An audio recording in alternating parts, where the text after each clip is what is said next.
Thank you for tuning in to the best parenting show on the internet, Post Daily Dose. It's the Post.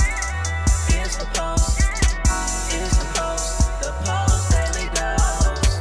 It's the Post. It's the Post.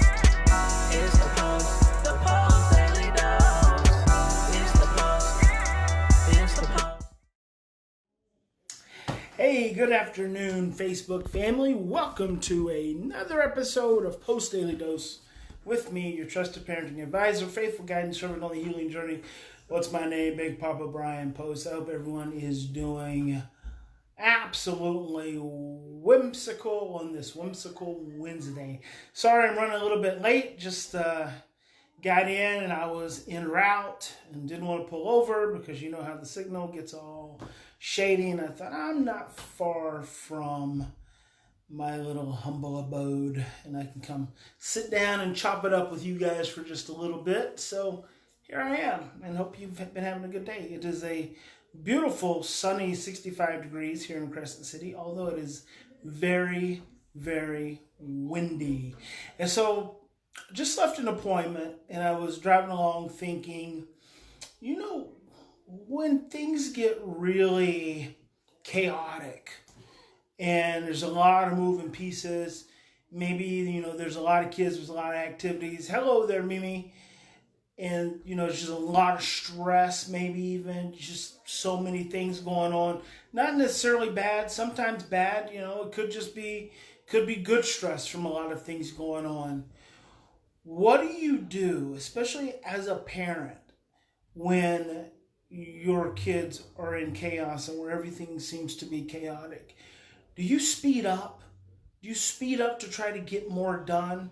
Do you yell more? You try to, you know, give more direction and move at a faster pace? Or do you slow down? I want you to think about that question. When things get chaotic. Hello there, Jody Jordan from Canada. Hello, Jason. Jason says, hanging on but barely. Sometimes, brother, that's all you can do is just hang on. Hello there, Karen. What do? Do you speed up? Do you try to get more done in that time of chaos? Do you slow down? Because really that is the key. One of the keys. I'm not going to say it's the key, but one of the keys to making it through. My hair has finally gotten to the point that I'm starting to sit on it. So sometimes I sit down and I'm, you know, trying to turn and my head's like it freaking rains on a buffalo instead of a horse. I'm more of a buffalo kind of guy. So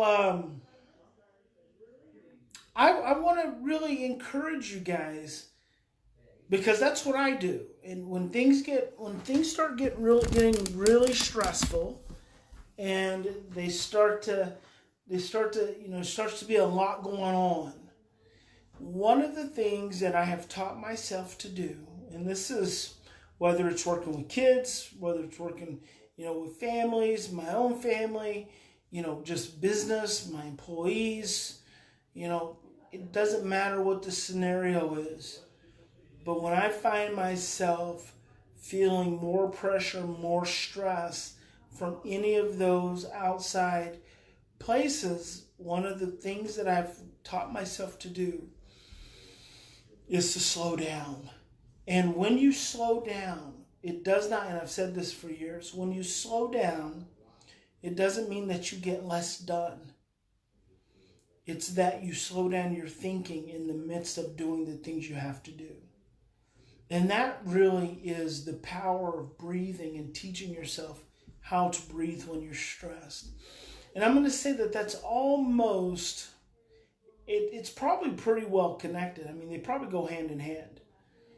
Your ability to breathe impacts your ability to slow down. So I'm just going to do that with you, you know, right here. Karen says gearing down. Absolutely. I think about a semi-truck when I think about gearing down. You ever heard a semi-truck going along and all of a sudden they go, roar, roar. It's like gearing down. You can't gear down too fast, obviously. You throw your transmission. But you have to begin the process. And it's a steady process. And so you breathe and you just slow down. And the more you do that, the more you breathe, the more your thinking comes online. The more your thinking comes online, the more your short-term memory is active and available. And I just heard someone say, well, what if there's something going on? What if it's hard? What if our kids are fighting? That is the best time. What if my kid's threatening to run away? What if I'm driving in the car with all my kids and one of my kids opens the door? That is the best time. Because if you don't breathe, what your brain's immediately going to do is it's going to go into a reactive state, and you're going to start yelling at your kid who's already stressed out. You're going to start yelling at him to shut the door. Now think about this for a moment. Because, as I've told you before, in times of stress, our thinking becomes confused and distorted. Our short-term memory is suppressed. You're driving along, and I'm using a drastic example. Jason says, any tips for getting centered in the moment? Stopping and breathing. Stopping and breathing is the tip. That starts everything.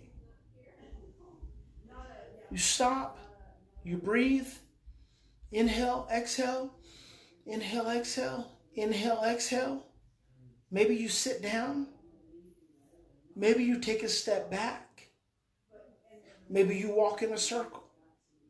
Anything you need to do to get yourself to slow down. The process of slowing down is the process of getting centered. The process of getting centered is the process of getting present. The process of getting present is the process of becoming mindful, paying attention. So using an extreme example, you're driving along and one of your kids opens the door of the vehicle. Stress and reactivity immediately says, you got to scream at your kid to shut the door. But presence and mindfulness and regulation says you've got to breathe. You've got to breathe. Maybe you don't go into an absolute meditative state. Maybe you do. But you take one deep breath. You see the doors open. The door flails open for a minute, flails all the way open, whatever it is. You take one deep breath, and guess what you do? Your brain comes back online, and you start to push on the brakes and pull over to the side of the road. In fact, I just had this scenario happen with a parent. That's why it's coming up. It can be absolutely the best. It can be absolutely the most difficult thing to do in the moment. And that is why you have to practice. Think about this. Think about this for all of us. We're all the time wanting our children to be less impulsive. But if in the moment of stress, in the moment of threat, we can't teach ourselves to breathe, then are we not also being impulsive? And if we are being impulsive, aren't we making it that much more difficult to help our children how to not be impulsive? Now think about that for a moment. It's just so important. But I had a mom the other day. She's got six kids and a little one. And one of her kids that's more sensitive, more prone to being stressed out, more prone to getting overwhelmed. He started opening the door. And guess what she told me? She told me I couldn't pull over because I had all the other kids in the truck and I just had to get home. Think about that for a moment. That is a reflection of a mind that is in a state of confusion and distortion. That is a reflection of a mind that is in a state of suppressed short-term memory.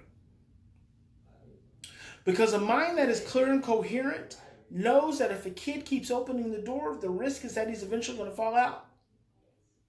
Or that she's going to hit something with the door. So the most important thing, the very first thing you've got to do is you've got to stop. You've got to breathe. You've got to slow that vehicle down, and you've got to pull over. And you may not even say anything to the kid. Ooh.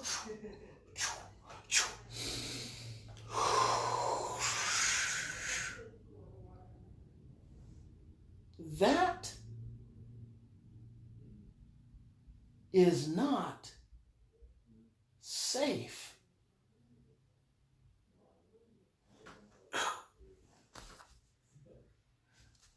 That is so unsafe. If I'm driving and you fall out of this truck, I am going to be devastated. I'm going to be so sad. And we're all going to be affected.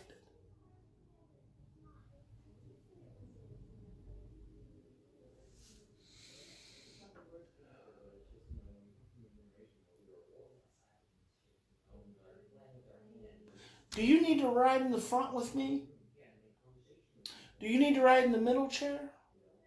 Do you need to ride in the back? Maybe we need to shuffle all the kids. You need to get in the back. What do I need to do to help you feel safe? Because I can't drive knowing that you don't feel safe enough to keep that door closed. So what do I need to do to help you feel safe? You see that conversation?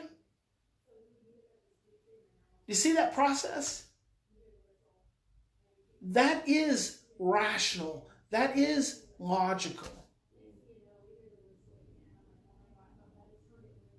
And it all starts through breathing.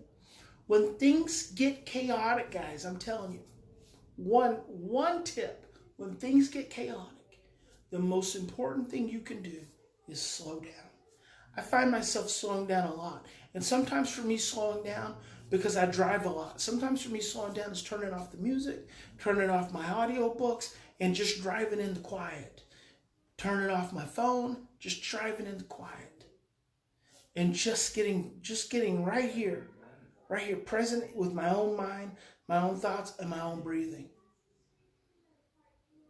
I do that often. I do it often. I really want to encourage you.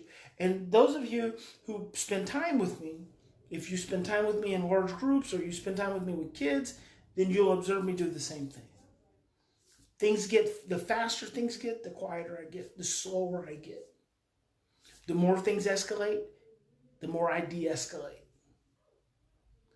Because in any relationship, I'm the significant regulatory figure. And if I take that responsibility on, that I'm the significant regulatory figure, then if things are escalating, I have a responsibility to de-escalate. And that starts with breathing. So I hope this is helpful. And I hope you have a fantastic evening. Remember, in any given situation, we always have two choices. You can continue to react from your same blueprints of stress, fear, and overwhelm. Or you can stop, slow down, take 3 to 10 deep breaths, and choose love. And I hope you guys will choose love. God bless you. Big Papa loves you. I'll see you tomorrow.